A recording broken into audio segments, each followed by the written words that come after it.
ఆయన రెండవ రాకడ కొరకు సిద్ధపాటు చాలా అవసరమైంది, ప్రాముఖ్యమైంది. మనం సిద్ధపాటు లేకుండా ఏ పని చేయము కూడా.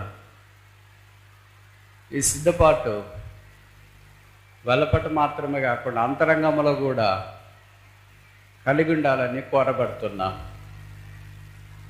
ఈ సిద్ధపాటును బట్టి సిద్ధముగా ఉండు, బీ రెడీ, బీ ప్రిపేర్డ్ అనే మాటలు మనకు కనిపిస్తాయి. ప్రభు మన కొరకు చాలా సిద్ధపరిచినాడు.